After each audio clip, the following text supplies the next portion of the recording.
Hey everybody, how's it going? Got another video. So, what are we going to talk about today? Well, latest in the news. Um, the U.S. State Department has lifted its do not travel advisory. I guess they feel that, you know, with the COVID-19 pandemic going on, that it's okay for people to travel now out of the country. That's good news, I guess. I mean, for those who like to travel. Um, Another thing in the news, the CDC is warning people not to eat hand sanitizer. Okay, that's almost as bad as people that were eating Tide Pods a few years ago. Who wants to eat hand sanitizer? Come on, people. Get real here. Okay? Why would you want to eat hand sanitizer? I don't get it. So, here locally, here in LA, because of the pandemic that's going on and the warnings and advisories that's going on, in Los Angeles now, if you have a get together more than 10 people, they're going to shut your water and power off. And you're going to get a fine. But yeah, they're going to shut your water and power off. So anybody has get together, family get togethers, parties, whatever might happen, yeah, you're going to get those utilities shut off now. That's what they're going to do. My thing on that is, good luck. It's going to be, I can see lawsuits filing on that, shutting somebody's utilities off just to enforce a law, or that's not even a law, just an advisory. That's the politicians are looking for some trouble. We'll see what happens. Beirut. It was pretty awful what happened. Ammonium nitrate being stored in a warehouse for that many years and not in the proper condition. And myself being a former landscaper, we used ammonium nitrate and ammonium sulfate fertilizers for plants. And, when transporting that stuff, we had to, I remember we can only take so much with us, and we had to put it in a special spot away from any flammable liquids. And like in the bed of the truck, if it had a bed liner, we had to make sure it was wrapped and separated from the bed liner, because that creates static electricity. And basically, we're bringing a bomb with us as we're driving down the road, and we only had to we could only allowed to take what we were going to use, and we had to use it that day specifically.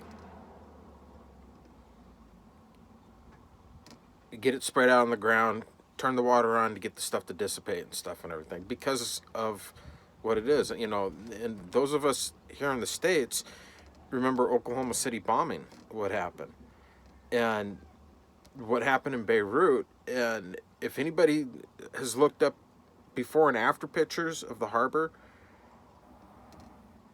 they've got new beachfront property there. And I'm not saying that, in a jokingly manner.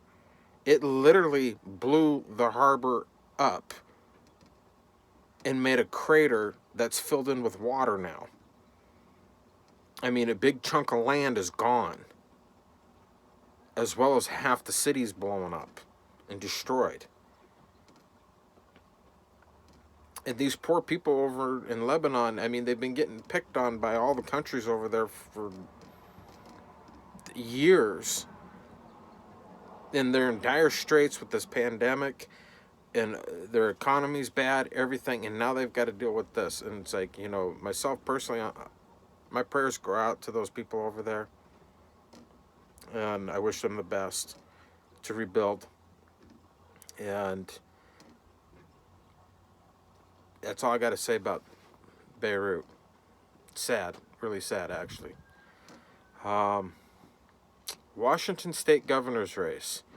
I've been kind of following this a little bit, even though I live here in California, but being from Washington, I've been kind of following it. And Monday night when they announced the primary, and for those of you who are not from Washington State that are watching this, is when they have the primary for the general election that comes up every November. I have a primary beforehand, and only the top 2 candidates go to the general election. So there's not 20 or 30 people on the general election for vote. That's why they have the primary. So they get rid of all that, so it's just 2 people that go to the general election. And it can be anybody. It can be 2 people from the same party, whether it's 2 independents, 2 Republicans, 2 Democrats going to the general election, whatever it is. And even the incumbent, whoever it might be, could be knocked out of the primary if they don't get enough votes. And it's been like that in Washington for, I don't know, probably about 25, 30 years now, when it went into effect. And what I saw Monday when I was watching the news, the local news up there, really kind of got me upset a little bit. And it goes along with what I've been saying in the past few videos about yellow journalism, fake news, that kind of stuff, along those lines. 3 minutes after the announcement, when they came on and started talking about it, 3 minutes, they said, oh, King County's numbers are coming in for the governor's race. 3 minutes after 8, because it was 8 p.m. when they were doing the announcement. So it was 8:03. And the first county numbers were coming in.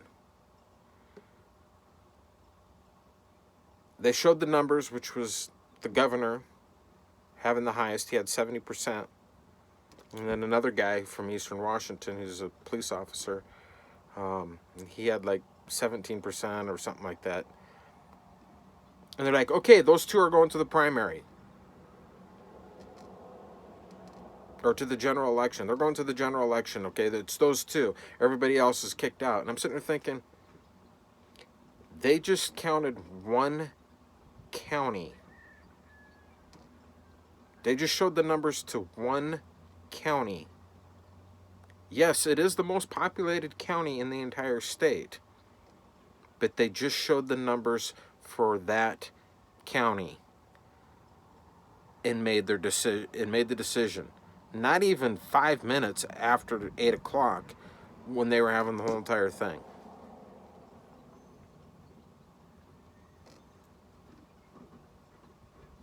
And I've seen this in several elections, whether it's national, state, here locally, where they do that kind of stuff and they can say, well, our predictive models, well, everybody's got to think back at the 2000 election with Bush and Gore. Florida was the deciding factor. I mean, it was like neck and neck between Bush and Gore. Everybody think back 4 years ago with Trump and Clinton, Hillary Clinton. Okay, everybody thought Clinton was going to win. Everybody did. And lo and behold, right at the very last minute, Trump won. And the news media had already declared that Clinton had won.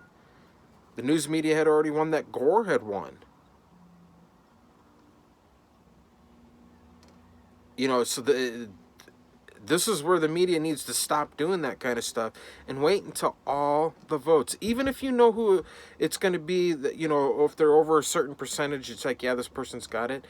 You need to wait until every vote is counted, because every vote counts before declaring a person a victor, and before a person could declare they won a victory. Every vote counts, and that's how it should be, and it's not.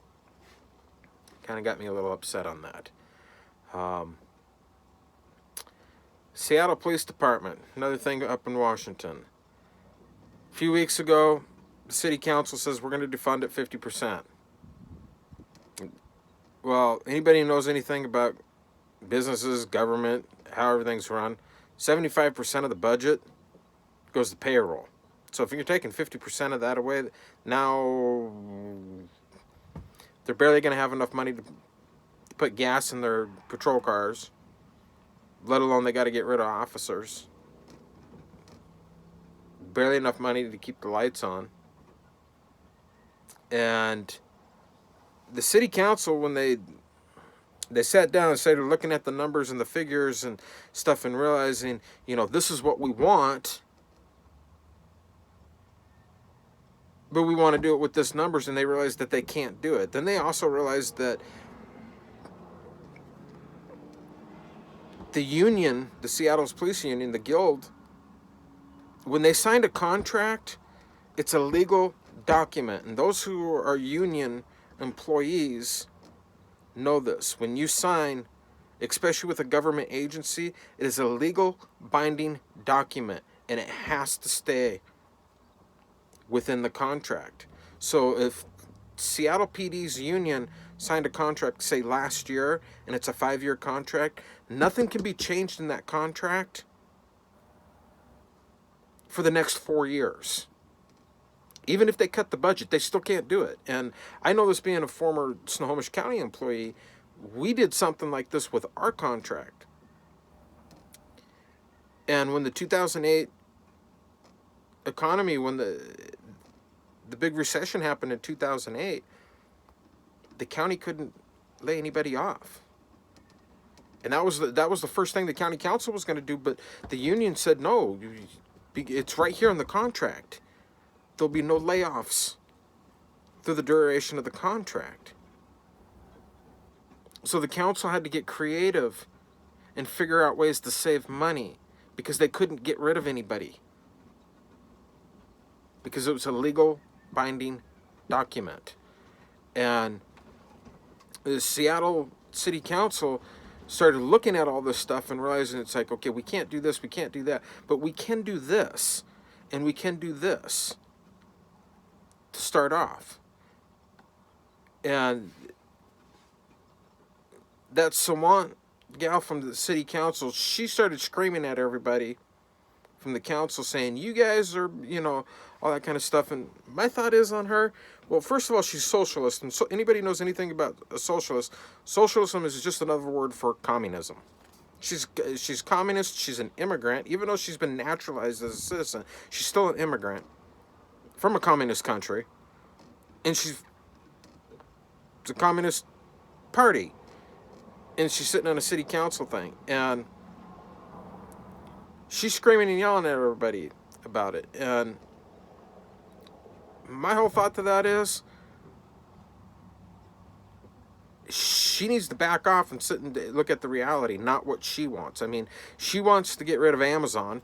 She said it in her campaign, and she's pretty much achieved that. And now it seems like she's attacking Seattle PD, and she's trying to get everybody to attack Seattle PD. She's kind of like the kind of person, when she gets upset with somebody, she's going to use her political power to get rid of you. But the fact that she's communist makes it worse, because it goes opposed to everything that our government stands for anyway. And just to talk a little bit about this, and I'll bring it up in another video, I'll talk about the different forms of government. Communism, on paper, is the perfect form of government. I'm going to repeat that. On paper, written out, communism is the perfect form of government, or socialism as it's being called now.